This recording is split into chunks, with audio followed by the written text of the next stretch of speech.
alert. Set an intention. Go to Salon Trek.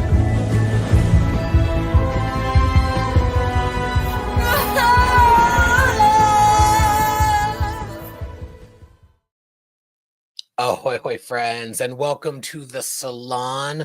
Tonight we are talking about Star Trek Con, Episode 4, Magical Thinking. Story by Nicholas Meyer, written by David Mack and Kirsten Beyer. Get excited. Before we get started, of course, all the podcast things. We are live on YouTube Thursdays at 6:30 p.m. Pacific at Salon Trek. We are wherever you find your podcasts, other than YouTube, anywhere else at Salon Trek.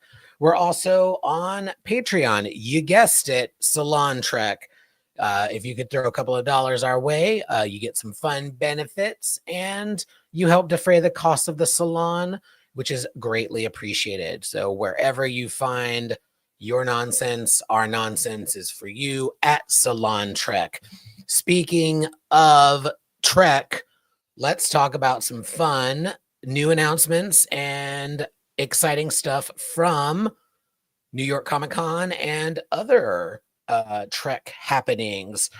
But I can't talk about it alone. I have to beam up my crew, starting with the co-host, Trevor. How you do? Better now. Yes. Back from the Delta Quadrant, Ken, how are you? I'm great. The Delta Quadrant has salamanders. Just saying. Here's Krista. Krista, how you do?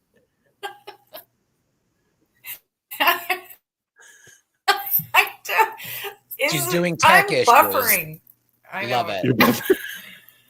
Here's Joanne. Joanne, how you do? I do. Speaking of doing, here's Will. Hi. I'm good. I do. Is all right, it? We're all married. Is it everyone? Let's get started. Nope, Krista, you're having a real rough go of it, and I hope it continues throughout the entire episode. It's my favorite thing. Krista's bionic. Bionic Krista. No. Krista, you may Nobody need to else do is. a. Nobody else is. All right. No, this is all you, girl. You may need to do a restart. But we'll see you on the other side. I just. Wait. Yeah, just wait. You're here. Catch me on now the you outside. You've landed. Catch me on the outside. No, it's good but now. that's what it. What's happening? All right. Okay. Okay. Don't jinx it, motherfuckers. Don't jinx it. Motherfuckers. All right, here we go. I'm just gonna drink. Chaos.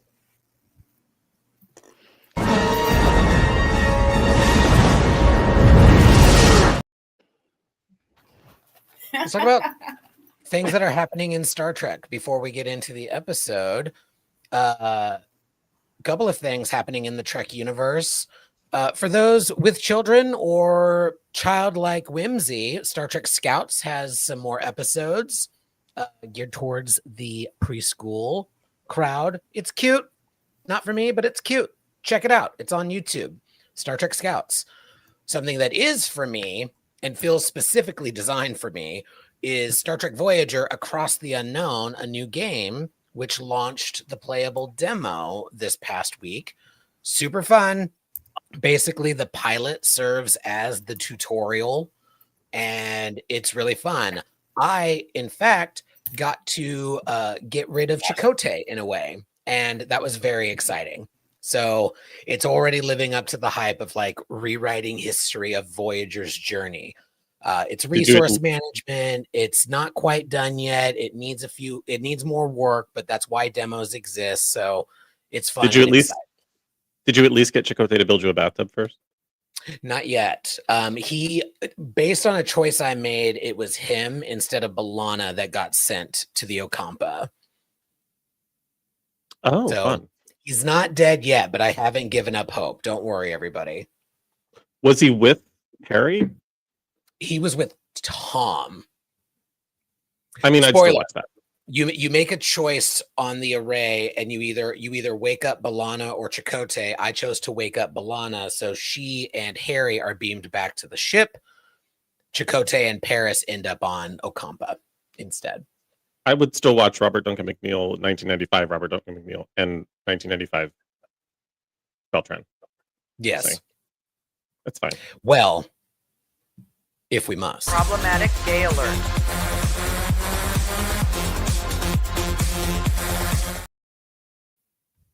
Has anybody else checked it out? I know we don't have any other deep gamers on, but I figured I'd ask, encouraging others to do it. Always exciting when we get new Trek content. Will?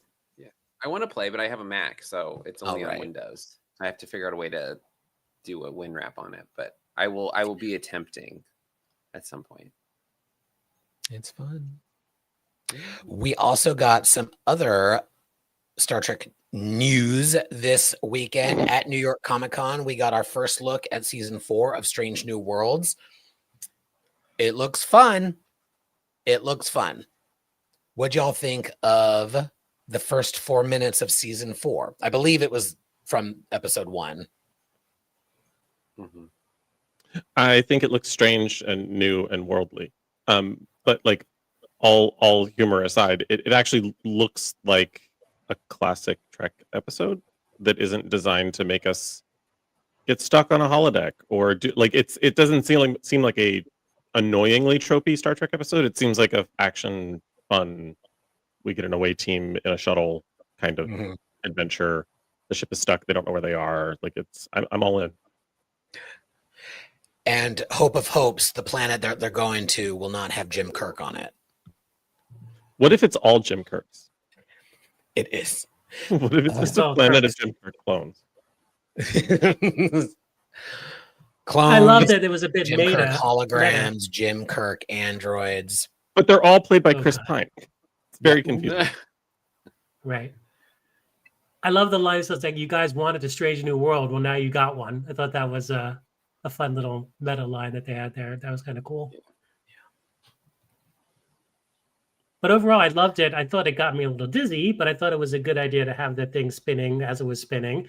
You know, I thought that was, it certainly was better than the last time they gave us this premiere kind of preview with the 4.5 Vulcans clip. So much better Yeah. than the 4.5 Vulcans clip. Better choice, yes. Yeah.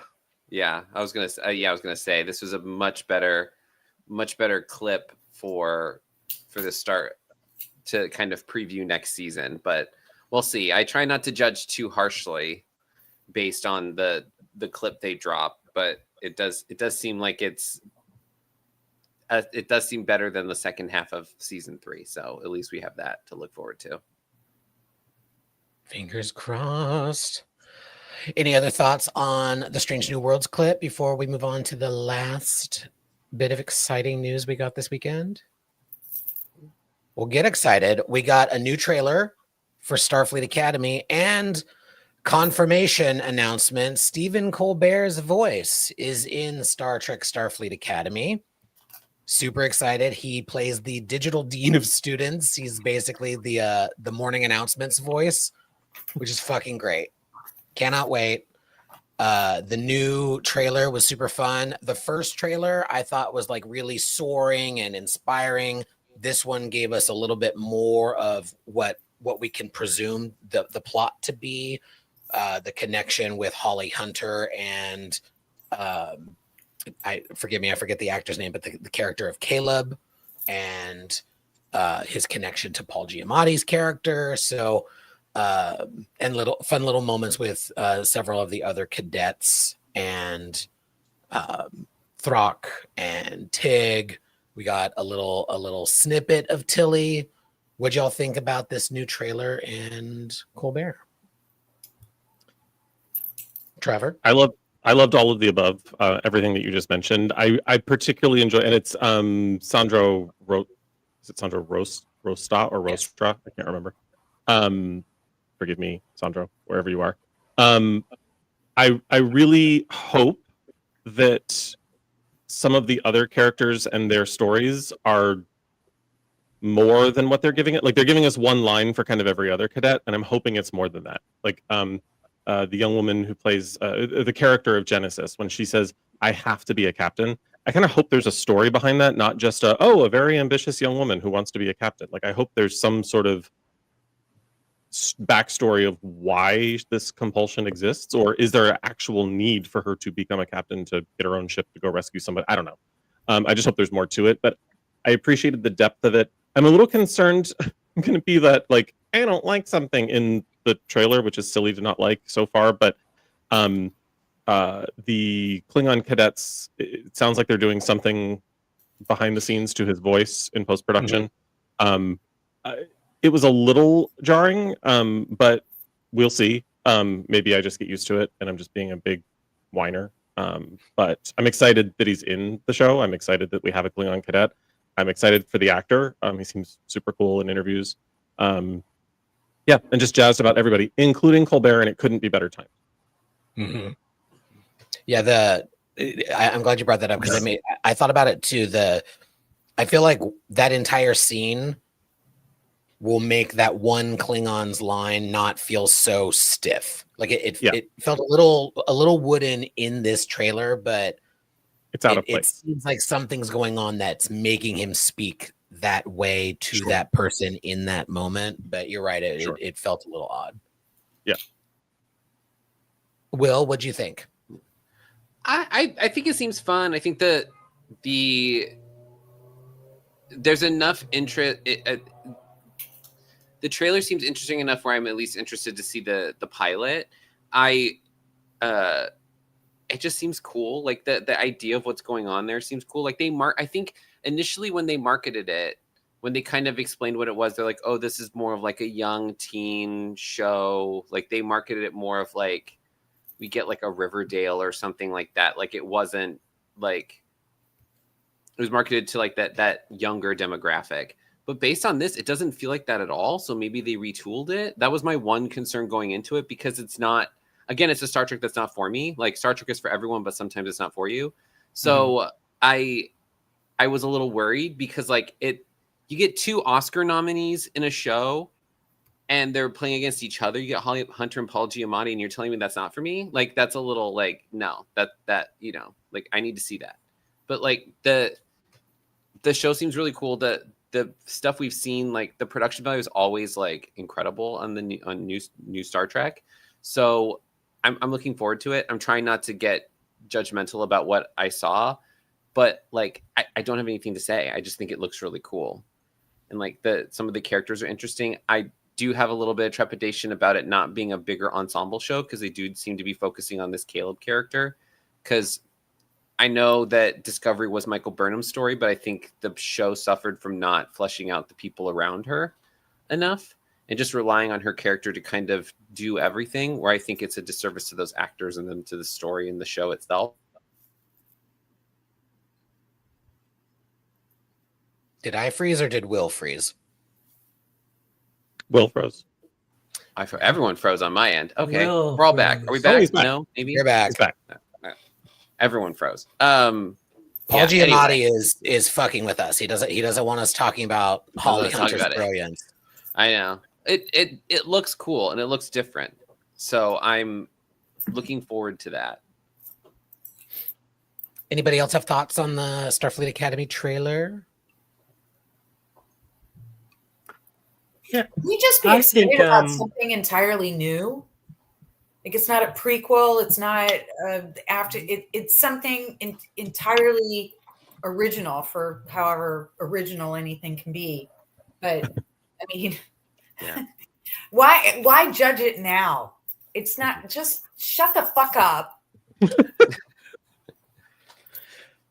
You could be Chris is previewing the next segment. I was going to say, talk about a segue. I know. Major segue here. Major segue. Don't be sorry. It's spot on. I know where we're going. But before we segue, I know Ken wanted to chime in. So and it's Krista basically. Give us the word, Ken. It's Krista once again telling me to shut the fuck up preemptively. I get it. So it's I like the production values. I think it looks beautiful, but I mean, all Star Trek has looked beautiful recently, but I think this looks especially great. It'll be interesting to see how they mix sort of the deep back stuff, like with the Doctor, with the more recent back stuff with the Discovery cast, and then move it forward. I'm excited about the cast themselves. I think that the cast looks great. I think that the character designs look fantastic, which is not universally agreed upon, but I think that all looks fantastic. And I'm excited for it. I'm excited for Holly Hunter. I'm excited for Paul Giamatti. I'm excited for the cast. I'm just, I hope we don't have any Wesley Crusher syndrome with any of these characters. That's all. But I don't think we will. I think they've learned their lesson with young Wesley and not repeating that. But I'm looking forward to it. I'm looking forward to the family drama. I'm looking forward to the family drama. I'm looking forward to everything. I'm looking forward to the fact that they have got half Klingon, half Tellarites in there. It looks like they know how they're going to tap the long deep back history of Star Trek 60 years and then take it forward too. So yeah, that's my thoughts. And now I'll shut the fuck up. Thank you, Ken. Joanne, making some space. Did you want to share any thoughts? No, it looks great. Which is also a great segue. This was a trailer for a new Star Trek show. Will, give me a countdown, please. The last thing I want to talk about before we really get into it, I'm going to just do me and Will for this segment. Star Trek Starfleet Academy. Will, you tell me when you're ready. And 60 seconds and go. I'm excited for this show. I need people who claim to be Star Trek fans to stop saying shit online like, no one asked for this. I'm not no one. I'm excited for this show. I'm excited for any new Star Trek show, even if it ends up not being for me. Star Trek Scouts, not for me. I watched a couple of them. It's cute.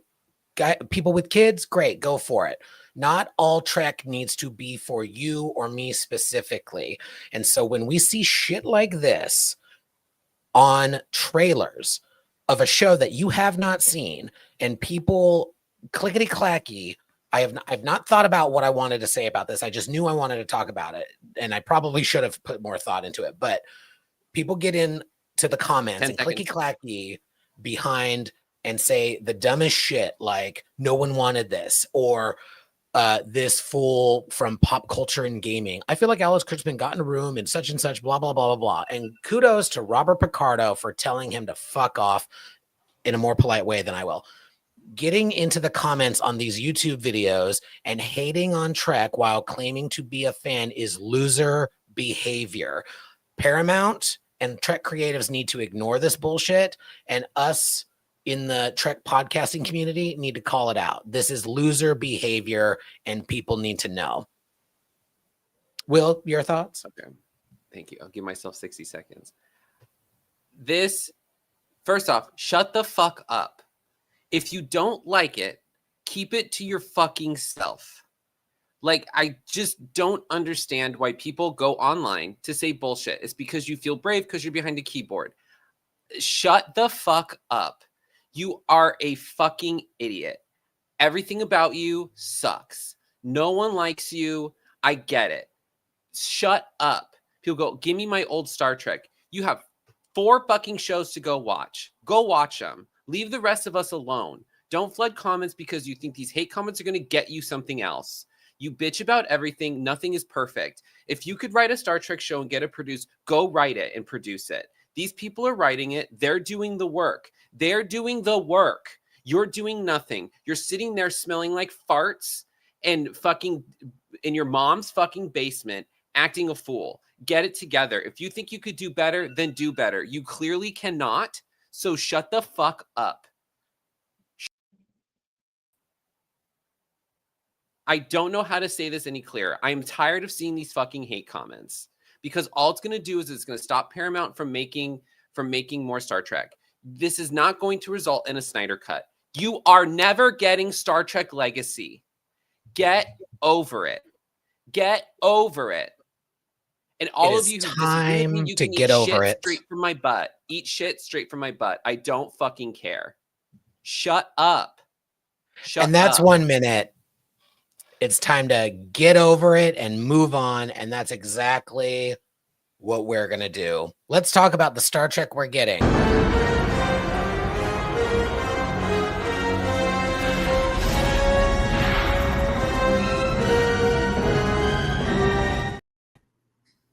Just a little palate cleanser video. All right. It's time to talk about Star Trek Con. That's right. We got a new episode a few weeks ago, and now we're going to talk about it. Star Trek Con, magical thinking. But before we talk about a new episode of Star Trek, we simply must set an intention. This is obvious, but don't forget to set an intention when you light it, or you're just going to be wasting the wax.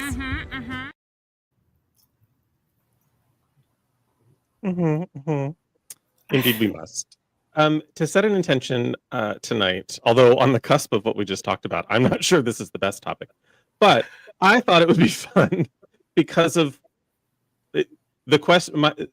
My answer actually inspired the question, which is something that occurred in this week's episode. What is something that's just really stupid in the Trek universe that has driven you nuts, or that you just wish had an explanation? It was dumb, it didn't make any sense, and you would like for Trek to at some point rectify it, fix it, make it make sense. As always, I will start us off by highlighting something that did occur in this episode, which is it seems like they're leaning toward offering an explanation, although maybe it was just a red herring.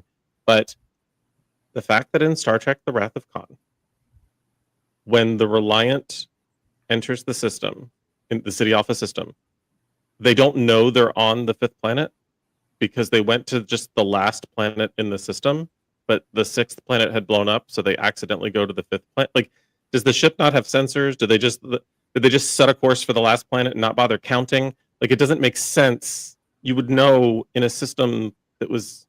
Anyway, it's just dumb. It doesn't make any sense. It sounds like...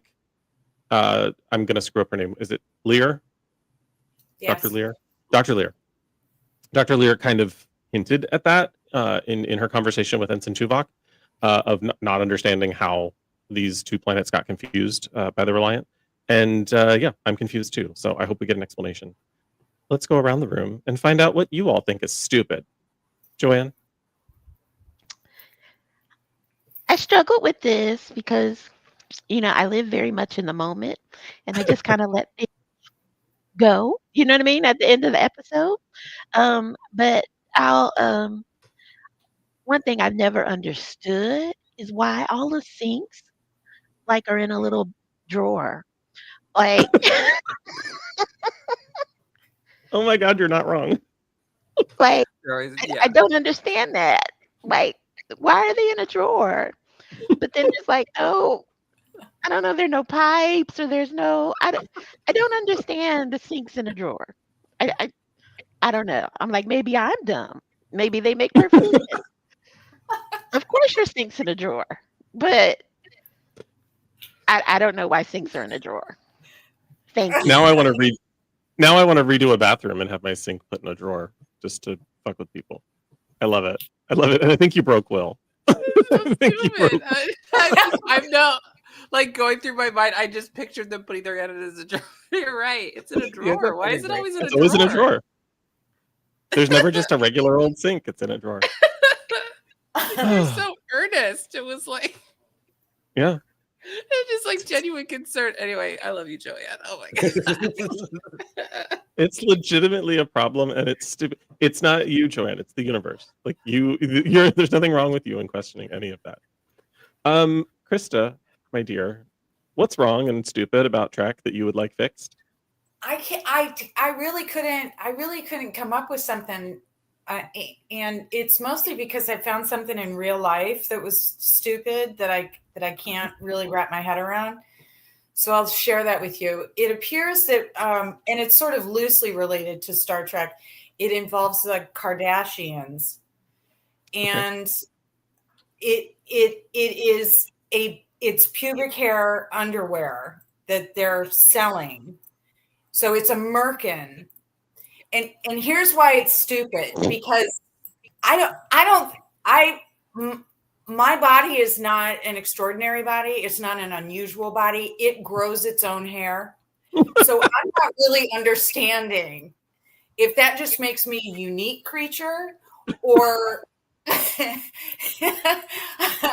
I'm not cool enough to buy a Kardashian merkin. But what really pisses me off and makes me terribly confused is that they have built an entire Kardashian industry in making women ashamed of their bodies, ashamed of the way they look, ashamed of not getting butt implants, whatever the fuck these fucking trussed up.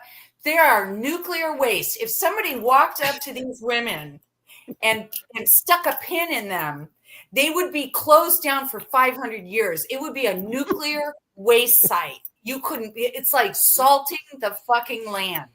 So that's my problem. My problem is fake pussy pants. Women who can grow their own fucking pussy. In the pantheon of Krista not quite getting the intention setter, this is a whole new level. That's the and best. It remains appreciated. That's the best Krista rewrite that's ever happened. Yes.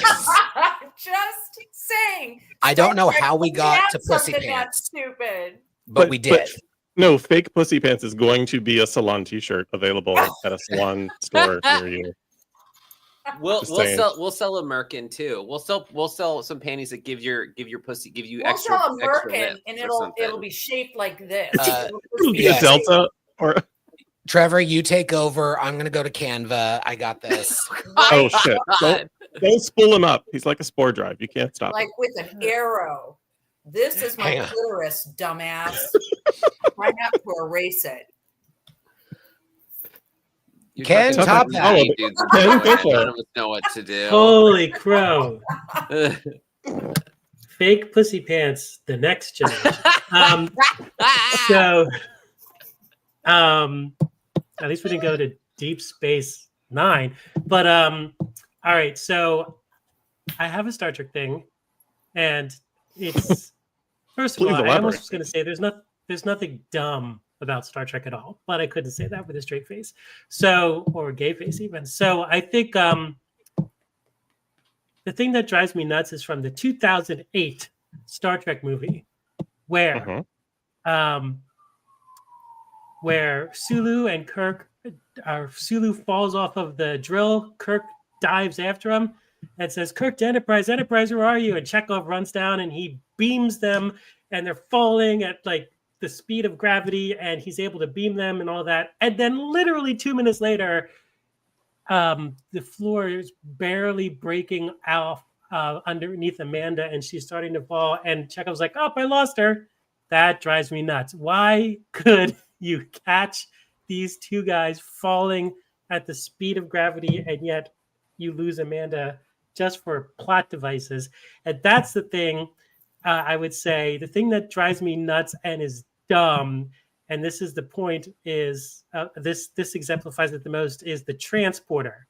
It works, except when it doesn't work because of the plot contrivances, transporters, and then also shuttles. We have shuttles, except for when we didn't create them yet, and Sulu's trapped on the planet. Poor Sulu, and gets icicles all over him while Kirk is getting duplicated by the transporter, might I add. That's it. It's no fake pussy pants, but we also will not stand for this Winona Ryder erasure. Will?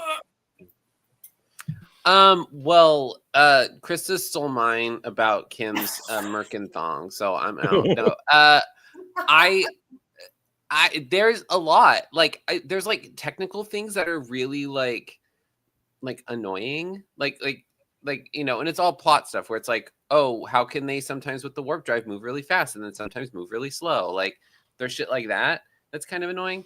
But I think the one thing that's always bothered me is the fact that there's carpets on a starship. It makes no sense why we'd have carpet. I know why they have carpet, because it's a set and it helps muffle sound. I know why it's there, but really, carpet? like it's always been weird to me, and with the fact that people get all upset about it now in the shows is so stupid, because like you would not have a carpeted floor on a naval vessel, but that's just me. muff to muffling. Stan, bring it Carpet. home. We're talking about a lot of carpet today, people. There's a lot of Yeah. carpet conversation happening. You know, Shaving in your drawer sink. Stan, does yours Yeah. have something to do with drapes? Yeah, I was going to Not talk enough window about treatments why on the there aren't Enterprise. curtains on a starship. If you're trying to get through Klingon space undetected, you need to turn off all the lights or cover the windows. Why don't the windows have drape? No, my actual thing is the shuttles. Why?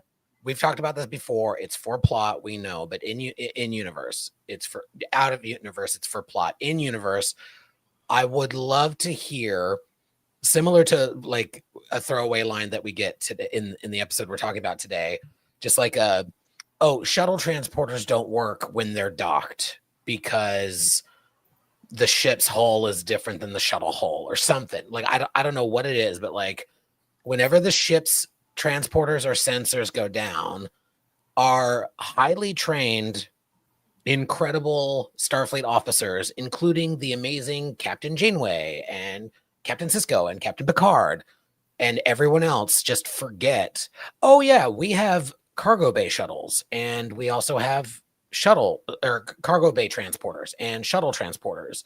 Like how explain it. I want to know. This like, listen, I don't want Legacy. I don't want United. I want Star Trek Logistics. That's the next Star Trek show. Star Trek Logistics. It's just going to be a bitchy gay explaining why you can't do things on a starship. That would actually slap. I would watch that. The intentions are now set somehow beyond all measure of a doubt. An excellent intention setter as always, and so many directions we went tonight. Let's talk about Star Trek Con, episode 4, Magical Thinking.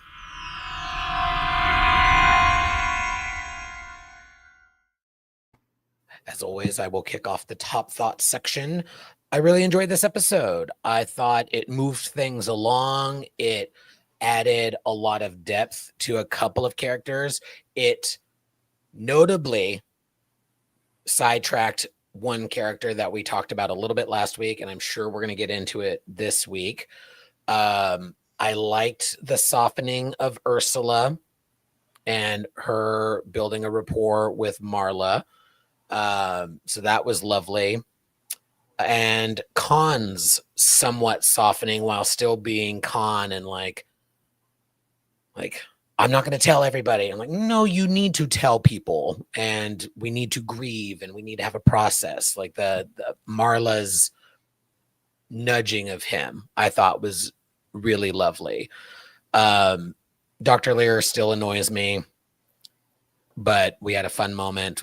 It's interesting what she knows. How does she know that? And Ensign Tuvok wants to know too. So fun stuff. I'm excited to talk about it. Will, top thoughts? Yeah, I mean, another good episode. This little audio drama has been pretty consistent. I do think some of the plotting this episode was a little clunky. Like it did kind of go, and we need to skip forward a little bit. It felt like we need to get past Marla's kind of her not being part of the group. She kind of has her moment with Ursula and everyone.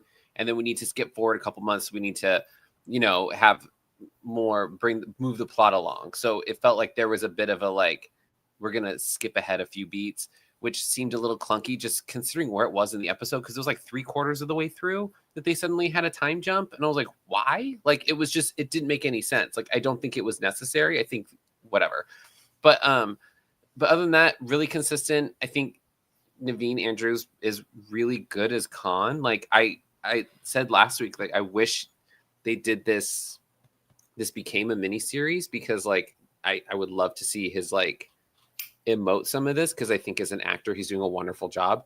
Some of the voice acting was pretty bad this episode. There was a few times I was like, that was a bad line reading. But other than that, What do you mean? Yeah, there's a few. And Marla had a couple. I was like, just like it was like, oh God, I don't remember the exact line, but it was just the inflection she had was like, I'm trying to convey an emotion because she's trying to do it with her voice, not her physicality. So she has to emote in her voice, so it sounds really just like bad. It's bad acting. So but I see what they're trying to do. But the limitations of an audio drama aside. But it was interesting. The kind of the world building is very good, but yeah, it's just a little clunky, but still very good, very consistent with the other episodes. Ken. Yeah, I mean, for an audio drama, this episode was very visual in style, and I thought that it was pretty cool how they're able to carry that forward, especially the conflict with the queen. I also think that they are using plot points from the Wrath of Khan very well to create tension and extra drama in this episode in a few ways. They also are throwing lines from the Wrath of Khan that they're repurposing in other ways that are kind of cool to just have in this episode that are like, oh, it's cool that, Khan said that or something like that. But I think I overall still am loving this episode. I have only listened up to this episode. I know there's more than this out, but I've only heard up to this one. So I'm looking forward to where it's going. And yeah, overall, I'm very, very impressed with what they've done so far. And hopefully they'll do more of these audio dramas because there's a lot of stuff in the Star Trek universe that could be treated this way, which would be fun. I thought this episode really sort of revealed how much of a conqueror that Khan believes himself to be.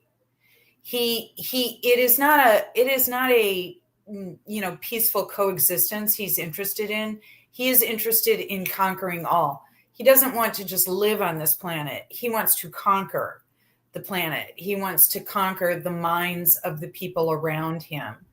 And so what struck me as interesting was the rather more detailed explanations they gave to the motivations behind the Ceti eel and how the pinchers and how they just sort of glom on and take over.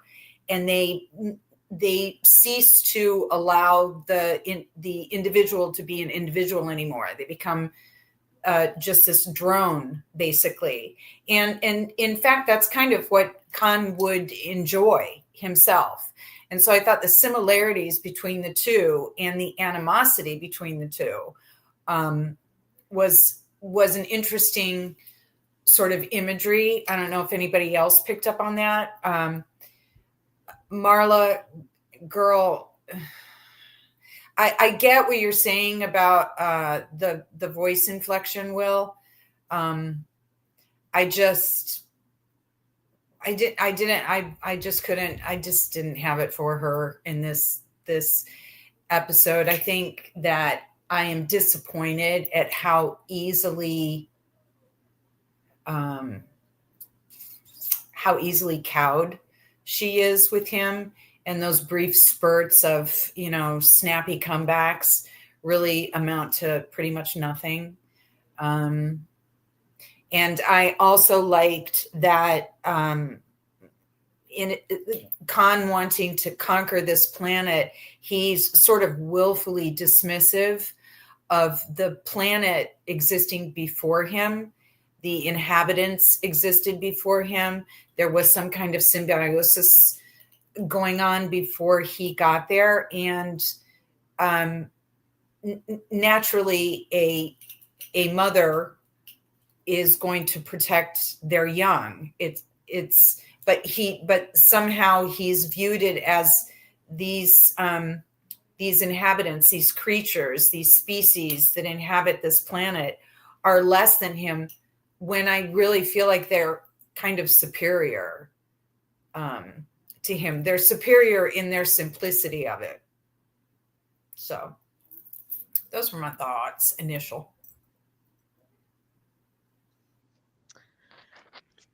So I liked this episode as well. I loved kind of the world building that happened. And I agree with you, Krista. It really was effective in showing how much, Khan wants to dominate. But I thought it was also just an interesting arc to see Marla become more and more complicit with that and step into the role as sage or priest, to kind of help build ritual and culture, to further kind of shape the world and the people to Khan's will. I thought that was fascinating, and very powerfully demonstrated. Those ills still creep me out, and so I don't know how to feel about the whole fight with the queen and the colony. I was just like, this is gross, and again, sounds moist and sticky. So, Moist and sticky. yeah, it's too much for the kid. I'm also like fighting a cold or whatever, so I'm just like, oh, I can't. So, but overall, I thought it was a great episode. Great episode. So first of all, I made the mistake of listening to this one on a flight. So I was a little champagne drunk and a little like unable to emote or react the way that I wanted to, because I agree the moist and sticky part made me want to yank my earbuds out of my ear. It was a little shocking. Like, I was not expecting the sound effects when they happened. I was kind of being lulled into the story, and then all of a sudden it was like crunchy, and yeah, I didn't crunchy, moist, and sticky. Anyway, which like might be appropriate for dessert, but not for like sound effects. The one standout thing for me in this episode, it moved the story along. It was fine. Still don't like Dr. Lear. Really enjoyed Tim Russ returning as Ensign Tuvok. His ability to kind of modulate his voice ever so slightly to sound younger is kind of cute, and I'm enjoying it. But I think what really stood out for me was at the very, very beginning of the episode. I didn't get Khan plotting to like because he was worried about his people. I got him coming up with they can't find out because he's worried about his people. Like there was a fear that was there that he was hiding in. I have to protect them. I have to look out for them. And I'm like, no, you just don't want them to overthrow you. Like, it's pretty clear you're scared. And circling back to what Will was saying, Naveen did that with just a ever so slight modulation of his voice in the delivery of a single line. And that whole idea was conveyed. The whole idea of Khan kind of shifts and three-dimensionalizes, but in a more pathetic way, which is fantastic. And I just kind of lived for the first line of dialogue. And so the rest of it was just kind of a coast for me. Yeah, Marla has some hiccups. I feel like she had some. I feel like Ren had some hiccups in a couple of other episodes too. I don't know how much of this they got to record around each other. I don't know how much time they just sat in a booth and read their lines, and like not having anyone to act off of is probably incredibly difficult. But yeah, some of those lines didn't land as well as they could have. But yeah, all in all, I loved it for the shift that Naveen gave to Khan, and the context of it all.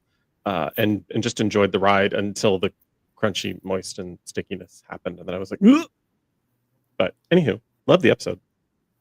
Speaking of bleh, I'm back. Let's talk about Marla and Ursula. New besties alert. That monotone doctor really appreciates a good drawing. And more happens.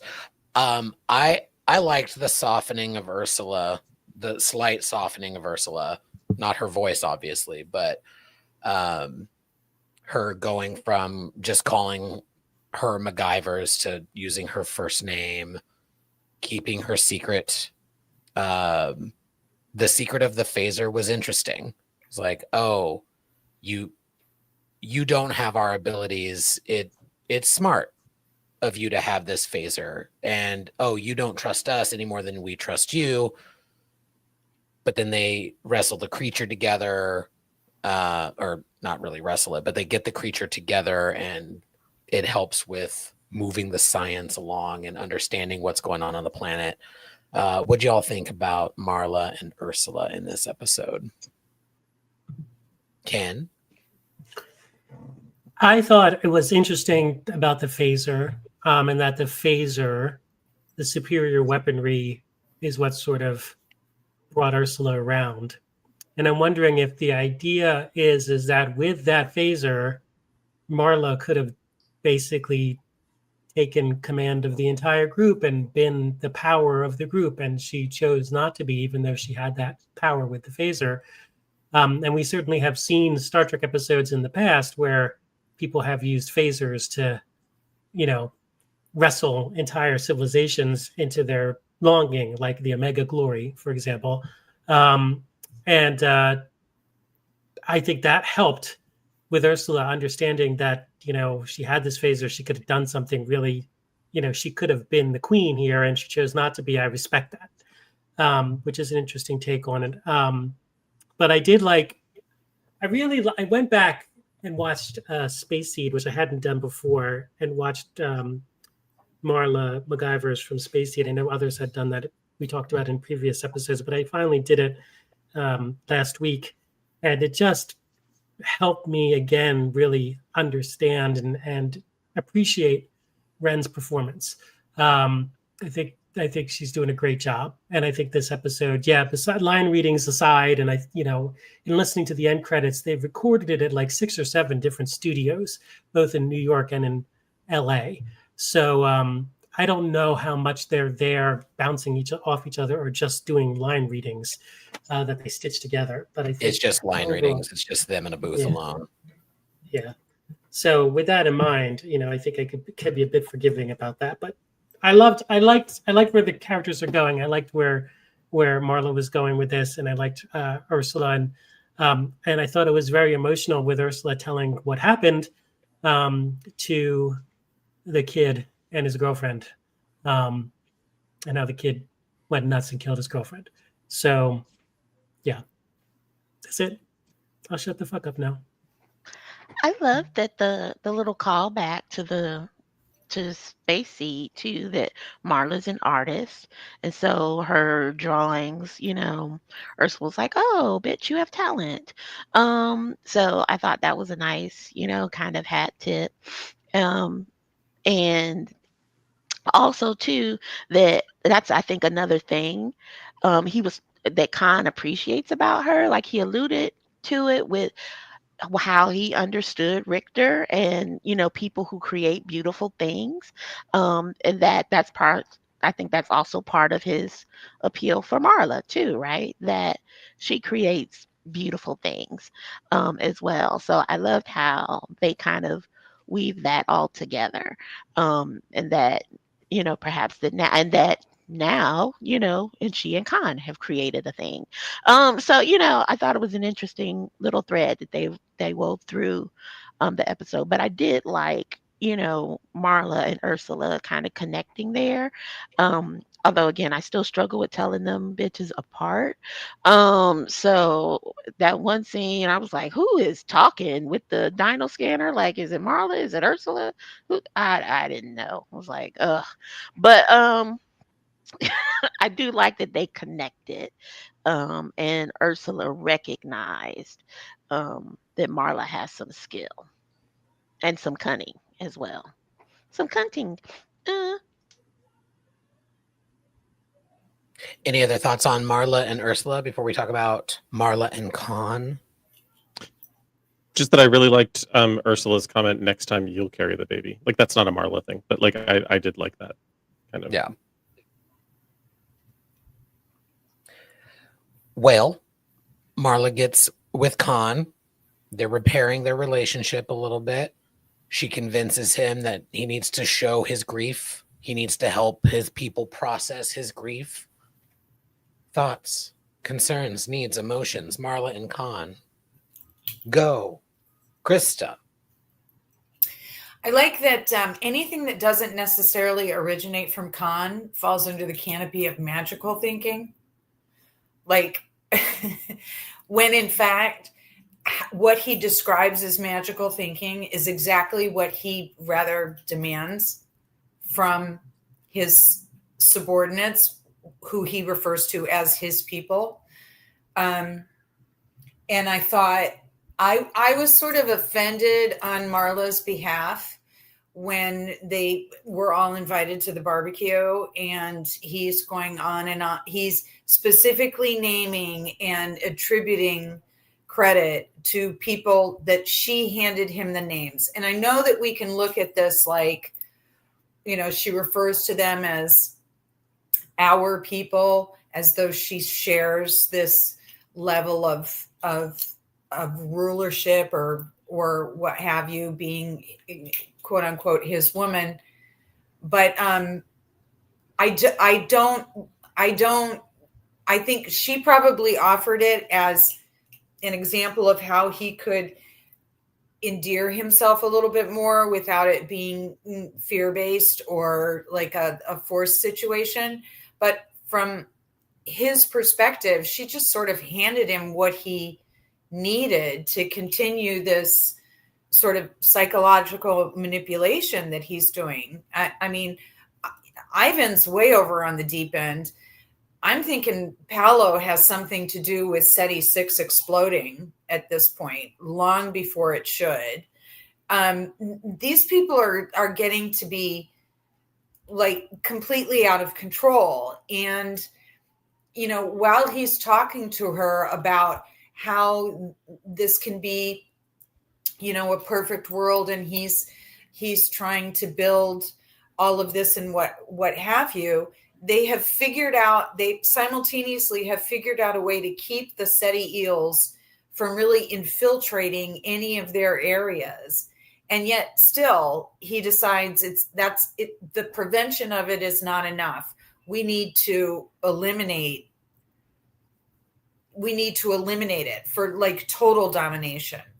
And he uses whatever he needs to use to get that done. And anything outside of that falls into magical thinking, when in fact, believing that he is this destined godlike creature that is supposed to command this place is magical thinking on its own. It's kind of the hubris or the sort of like self-delusion, arrogance that people who have just that Jim Jones gets, that Charlie Manson gets, that these people collect people that reflect what they want to see from the echo chamber. And anything beyond that is simply not acceptable. So, you know, Khan and Marla, fabulous. You're having a kid, absolutely fabulous. But is Marla like... Marla can't be with Khan unless she is what Khan wants her to be, unless she behaves in a way that Khan wants her to behave. So the whole thing, the whole thing just made me want to take a bath. I was just like, this is hinky. This is weird. And she, you know, not seeing it, whether it's because she has no other choice or I don't know. It just seemed like uncomfortable. Well, I think she does see it, and I think slowly is becoming complicit with it. You know, right. He immediately becomes, you know, not only Khan, she says he becomes my Khan, right? Right. And I don't think, you know, Khan is resistant to magical thinking when he thinks it will lead them to venerating someone else. Yes. It's fine if everything points back to him. But as long as if it's gonna get them, you know, thinking somebody else is great, then it's magical thinking. And so, but it was masterful though, after he kind of thought about it and figured it out and he turns the crowd, you know, at the end of it, the people were shouting Khan, you know, it was Khan, Khan, Khan. So he built this ritual, you know, and again, kind of convinced them that, you know, like he's he's the center of their joy.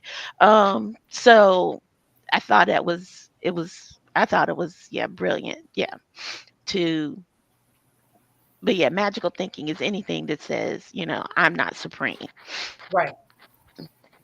But when we're talking about the idea of like, Khan they don't value their dead because they can become a martyr and then be more symbolic than Khan.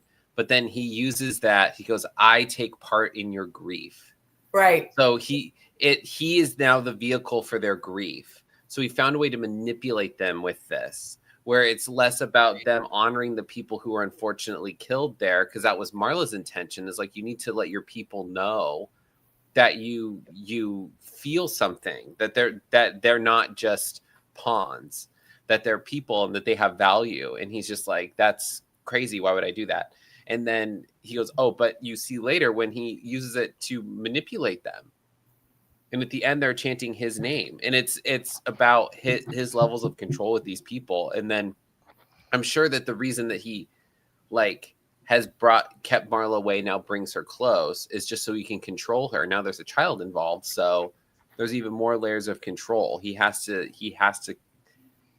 it is the idea that they're trying to, even though they have, Marla even says we don't need to go after the eels because we've created enough defenses where we don't need to. We've had no incidences for months, blah, blah, blah. And he goes, no. He's like, I have to conquer the planet, because he's already conquered everything else there. He's conquered the people he's there with. He's conquered Marla now. So now he has to go conquer something else, and that's the planet. And unfortunately, we know how that ends up. But it is it shows that I like that now they're my early critique of this was that it felt like they were trying to humanize Khan. And this man was such a homicidal maniac. And the augments were so hell-bent on conquering and these these eugenic genocidal people that the world nations got together, built a rocket and sent them fuckers into space. They're like, no, get out of here. We weren't going to imprison you. You are all getting frozen and thrown into space. That's crazy. We don't even put criminals in our own country in jail. And then these people decide, oh, we're going to throw a bunch 72 people in a free 72 people and launch them into space. That's wild. So I like that now they're showing him as these people are conquerors. They are bred, designed, and believe in conquering. And now they're going, we have to conquer this planet. And her keeping the phaser secret is because she doesn't want to give them that technology. Right, but you also have the juxtaposition between the augment baby that had to be medically arranged versus the baby that Marla is carrying as not an augment. And also she's sort of served her purpose there, right? So she gives birth, and that is it again. It's the constant. It was the going into detail, describing the males surrounding the queen Ceti eel as drones. Yeah. They serve one purpose. It's all very. It's all very. I just don't think it's accidental. No, it's very layered. Images are used over and over again. From one scene to the next, it just keeps flipping back and forth. And I mean, he's megalomaniacal. I mean, he's clearly a dangerous person. But I don't believe that anybody truly matters to him unless they reflect his own beliefs about himself. Yeah. But specific to the child is going to be irrelevant with the exception of it being an extension of him. Yeah. And outside of that, it's going to serve, it's going to have little purpose. So it's sort of sad to me that she's pregnant. It's sad to me that it's, to her, this means more than It's because she's not an augment. His own It's advancement. it's because she comes from the utopian future of Starfleet and the Federation. She doesn't see his ill intent and how this is a system of control. Now he can control her using the child. Well, and I just thought it was funny that she was like, well, it's, this ingrained behavior from Starfleet. We don't share technology with, groups that haven't reached that tech. You're dealing with augments here. There's just a lot of lying going on and denial of lying when he's in front of the barbecue going, I grieve with you. And that was more for her than him. I think that they appreciated that he recognized it, but that was more for her. And, it's all manipulation. It's all there's nothing genuine outside of himself. No, It's all part about of the control. reason everything you all are saying is part of the reason why I'm obsessed with the one augment couple. These and I love starting to love more that it's a lesbian pairing, because they seem to be the only two that care about each other who just care about each other. Everybody in this story is out for some other reason except for the two of them, and there's something kind of wonderful about it. But well, the other two died. It remains to be seen, but yeah. The other two died, and he didn't tell the truth. And also, they listed the damage, the post-mortem damage. It was more than him just snapping his neck. There was there was a broken femur, a tibia. That was from the fall. Well, that was from the tree. When he jumped out the tree. That was from the tree. Specified it because I read it while I'm listening to it because I have the reading feature, and they specified it was post-mortem, not pre. So what else did he do?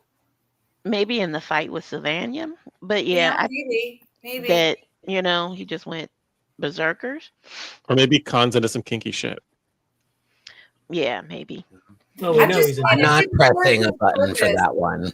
It didn't serve his purpose to tell the truth about that situation. And what's strange is the truth about the situation is this thing got into dude's head.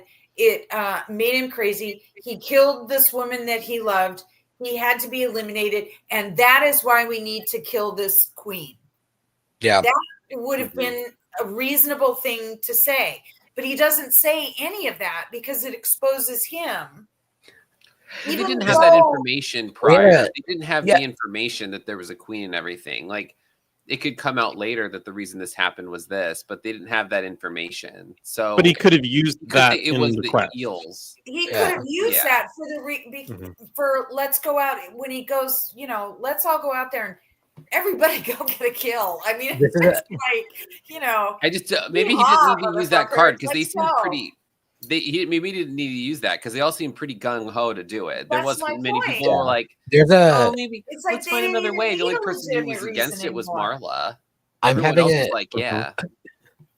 a funny deja vu moment yesterday I had some friends over to watch one of my favorite October movies, which is Practical Magic, and one of my friends is kind of the literal police. He was asking like, wait, why don't they do this? Why don't they do that? And it's like his big problem with the movie, this was his first time watching it, was that the cop in the movie was really polite. It's like, listen, it's 2025, I get it, but we just saw a ghost come out of a woman. What like I'll accept a ghost, but I won't accept a polite police officer. Yes. It was very that, but he was also saying, it's like, why don't they just tell him the truth? It's like sometimes in the heat of the moment, like they should have said it was self-defense, he was trying to kill her, blah blah blah. Like literally the truth would have set them free. And the same thing was happening here with Khan. Like he could have said, this happened, it made him do this, this is horrific and tragic, we must get these creatures, etc. But that's not the way he operates. That's not the way his mind works. And he went about thinking of like keeping that a secret, and then like the way that they chose to draw his character forward through that obfuscation, I think was he demands fealty. Khan demands fealty, Yeah. so he's always going to put himself as the leader. He's not going to come up with excuses. He's saying, we need to do this, so we're going to do it, and everybody follows it. And I think that's interesting, because once you get to the Wrath of Khan, and we'll see how they develop this, is, Joachim, who is still very much a secondary character right now. But Joachim is the one who says, "No, sir," multiple times in the Wrath of Khan, which gets to the line, "He tasks me and I shall have him," which is what we're basically hearing here. I mean, this planet is tasking me, the queen is tasking me and I shall have her, is basically that whole attitude. So it'll be interesting to see how Joachim develops, because he's a very critical character, as we all know from the Wrath of Khan. It'll be interesting to see how that goes. And he's ready. I mean, he ultimately says, I'll do what you say, Khan. But he's the only one that I know, except for Marla, who has said to Khan, "But wait a second." So it'd be interesting. Does a mentorship develop between Marla and Joachim down the road, which would be kind of interesting to see? And do we see some of that to explain Joachim's behavior in the movie? Anyway. Keeping secrets. It's happening, and it's happening in the future, because Dr. Lear seems to have a secret. We get I want to say cutaway. I don't know what the term is for an audio drama, but we get a sound away. I don't know. Sure, Stan, sure. But great sound design. Great sound design. Listen, this is the first foray of Star Trek into the audio drama space. This is our first foray in discussing it on a podcast. So I don't know. But interlude. We have an interlude. We get an interlude with Dr. Lear and Ensign Tuvok. She seems to have a secret, including knowing Starfleet secrets. She knows about Genesis, which has been classified, as we know. What y'all think about Dr. Lear and Ensign Tuvok in this episode? There's one thing that came out of it that I appreciated, because I kind of kept my mouth shut during a lot of criticism of Strange New Worlds on this particular show. Not in comments. I kind of went off on people in comments, but on our show, I kept my mouth shut. But I did appreciate the sort of reference to something being classified off the books. It actually was very indicative of the time in which Strange New Worlds in the original series took place. We just like to forget it sometimes when we're watching Strange New Worlds, because we often forget that it's a prequel, probably because it doesn't appear to be a prequel at times. But I kind of liked the reference to the sort of cowboy days being worked into her description of events, and how she came upon this information will be interesting to flesh out. But yeah, I didn't mean to take us on a tangent in my appreciation of the scene, but I liked it for that. I think she's rather insufferable a little bit. A little bit. I mean, she's very, I will not be surprised to find out that this is a descendant of his specifically. Very sort of the certainty of their own righteousness is present. And I think that what I appreciated about it was that however you feel about Kirk, I liked that Tuvok was like, you seem to be coming at this with some confirmation bias. Like you really don't, you're really not being as objective as you would probably be better to accurately go through this. And there seems to be little appreciation for the fact that nobody really was inclined to let her do this in the first place. She's been granted the opportunity to do it, and she seems sort of there's a lot of confirmation bias going on with her about Kirk, about the situation, about Khan. And I think ultimately she's going to be pretty disappointed with what she finds about the preconceived notions she has about the presumed heroes and villains in her own head. Her dad was a dick. Well, and I think she's digging to dig without really understanding the consequences of it, not really thinking in the long term, maybe there's a reason why some of these things were kept. It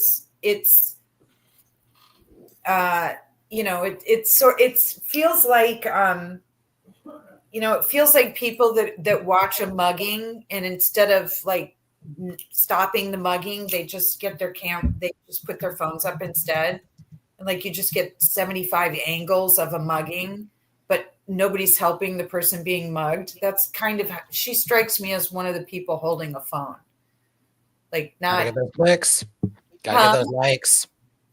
Well, and that's, we thrive on views.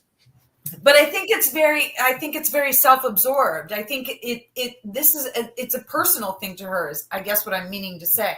Mm-hmm. This isn't a larger goal here. For her, it seems very personal. And so it won't surprise me when it turns out that she is a descendant. Yeah, I definitely don't think they're trying to hide a coming twist. I think that they've breadcrumbed it from they've bread loafed it from episode 1. Well, do you think it's interesting that it's Lear and then Leon? The girls say more. What? Everybody say it together. So, what? Bitch, What? So it's Leon. Before Ken explains, let me say what I think is happening. There's a very obscure TOS reference about to be dropped. Nope. Oh. No, not at all. Actually, I think it's a Strange New World. Are you saying Leon? So the character is Leon Noonien Singh. And no, it's not. It is in fact not Leon Noonien Singh. Who the fuck is Leon? What is it then? La'an. Right, so La'an. So La'an Noonien Singh, La'an, and then this character's name is Lear. So I don't think it's the same character. It's not the same character, but could it be La'an's daughter, La'an's descendant?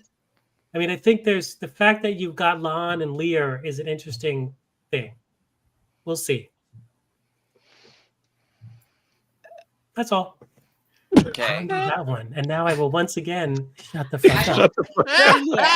Leon. Ken, I don't think your connection is right. But I do think that her name being named Lear is very intentional. And there's a very, but and as I say that, yes. Yeah. Yes. Yeah. And so as I say that, I'm like, so it might not be La'an, but at the center of King Lear, was his 2 daughters, right? So yeah. I think you're wrong with La'an, or is it 3? 3 daughters. 3 daughters. 3. Reagan, Gabriel, and Cordelia. Yeah, witches. It's always 3 witches. Yeah. So I don't think La'an is the right connection, but I don't think you're far off with a daughter situation. And maybe her first name is Leanne or Leon. Her first name could be Lear. I just think that there's some I think the Lear thing is I think you're right about that, but I also think that the LEA character in Leon and the LEA spelling for Lear is I don't care. All I'm saying is I think there's some parallel. I'm not even drinking. Ken, turn Turn your camera around and show us your bulletin board with the red strings. No, I don't have a bulletin Just board. drawn from like one name to another. No, it's not like to that. Leanne Rhymes to Four letters, Lear. they're close. It starts with an L. I have been seeing a red door though. Later Lysistrata. tonight, he's going to do a Claire Danes imitation where he's just going to make ugly cry face. It's Lysistrata versus Lysistrata. Something that happens in this scene I think is really fun is Dr. Lear is like, don't you think it's creepy that the ship tells me where you are? Which is it's a very fun meta thing that happens because it is weird. Like, this is why I want Star Trek Logistics, a short Trek series coming to you. It explains, oh, Dr. Lear was assigned to Ensign Tuvok for this mission, and so she is authorized to know where he is when she asks. Because it is weird when somebody can be like, this happens in Babylon 5 all the time, too. I'm listening to a new podcast thanks to Joanne, and so it keeps coming up. It's like, tell me where this ambassador is so that I can go murder her. And the computer just tells them. So I loved this moment in the episode of like, Computers isn't are it kind of creepy that I know where you are? And he's like, no, the idea that I would be doing something uncouth is astronomically small. But what's once every 7 years, is I might be in trouble, and people, I need the doctor's team to know where I am. I read that more like she was trying to figure out if it was following her, that if it did the same thing with her. Mm-hmm. I like That's that. what I interpreted it was as. tracking. She's pulling an augment. Perhaps uncouth things that she might not have been doing, including her, It's another bread loaf. That anonymous she might source. augment. She has no trust. Mm-hmm.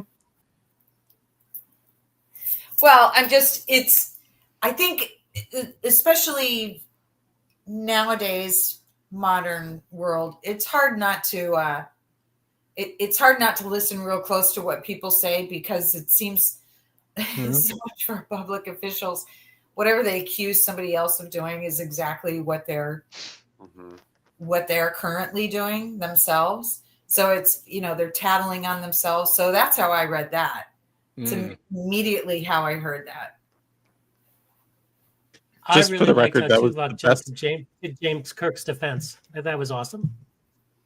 Krista, your comment resulted in your best auto zoom that's ever occurred. Like you just like leaned in to say something prophetic and like it was like, roar. It was great.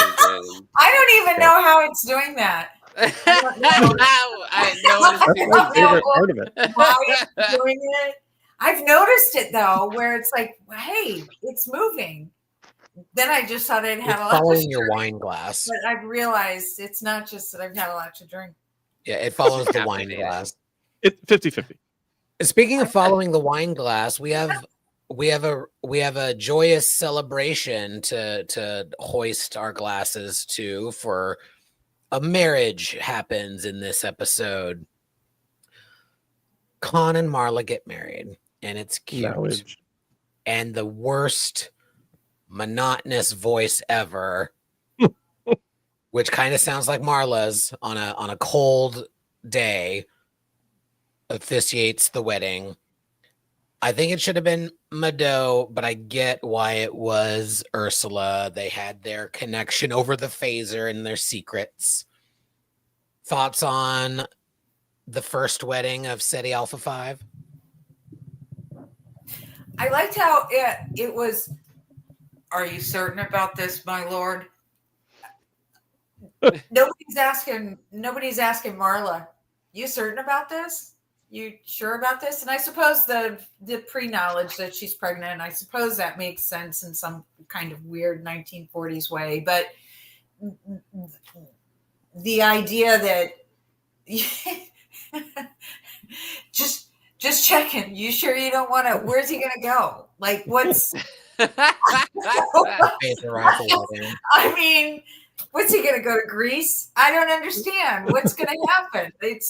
No, I've decided against it.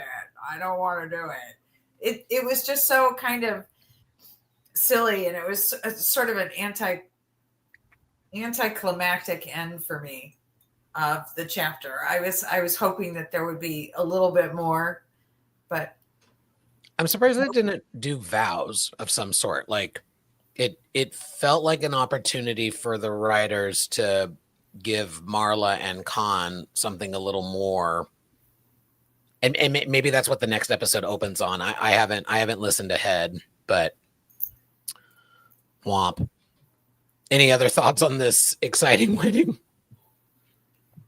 What would the vows be? I will chase her around the Antares maelstrom and through perdition's Right, flames right. until I. Actually, it would be hilarious if that's exactly what he said. And then she Marla's said, like, I do. Yeah. What? Marla's like, the dick's big. I do. It was giving And it very is Eliza and powerful. Hamilton. I do. Yeah, very that. Yeah. Very that. But it's so contrived. I mean, it's like literally that woman telegraphed from the very beginning that what she wanted was this Was firm. normalcy. And he like he's like, well, I believe it's customary to get down on my knees. I'm like, you magnificent motherfucker. You are so good at this. You are so brilliantly good at this that she thinks you're actually genuine. She thinks this is just all right. And now they get Listen, married. the proposal took me completely out because all I could see Right? was Naveen on his knees, baby. Wow. Wow. You thirsty bitch.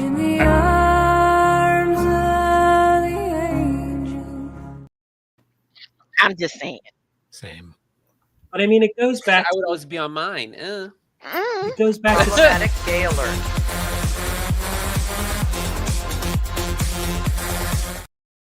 See, I can't go there because I haven't received my pussy pants yet. yeah, I know. Only Ken desperately wants to say something about space seeds. So No, it's fine. It's about fine. It's not like this is a Star Trek podcast or anything, and I'm Is not it- dressed up in TOS shit. Is it So- is it connected to Pussy Pants, Ken? No, well, it could be. That's, Okay, Ken, we're gonna be that's where the quiet. space Say seed- that's something where the Star space seed Trek-y. could go. Well, so ties. Oh, no.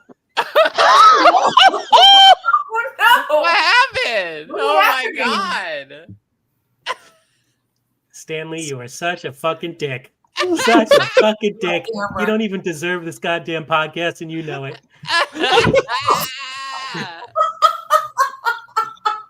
I'm so sorry, Ken. I couldn't hear you. Can you say that again? Don't do it. Don't do it again. Don't do it again.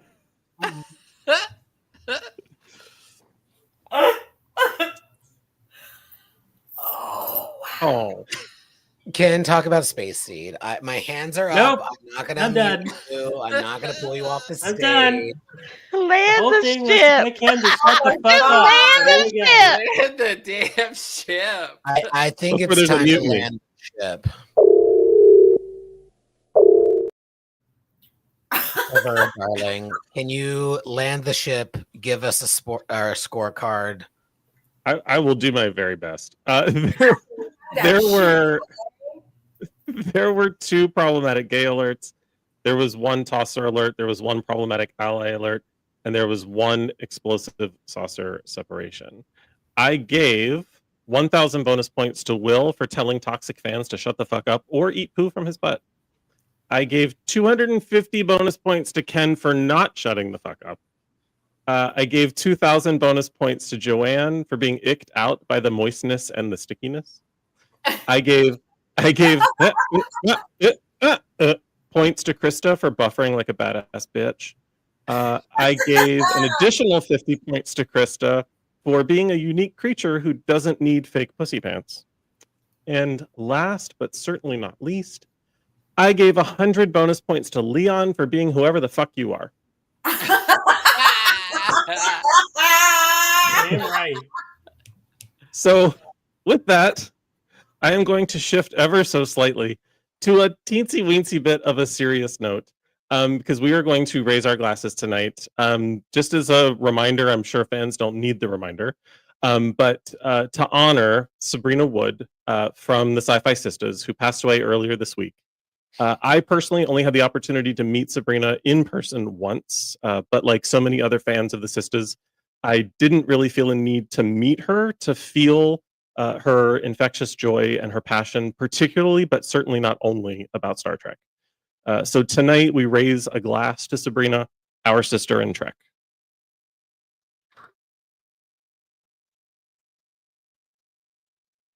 And with that, Stan, close us out.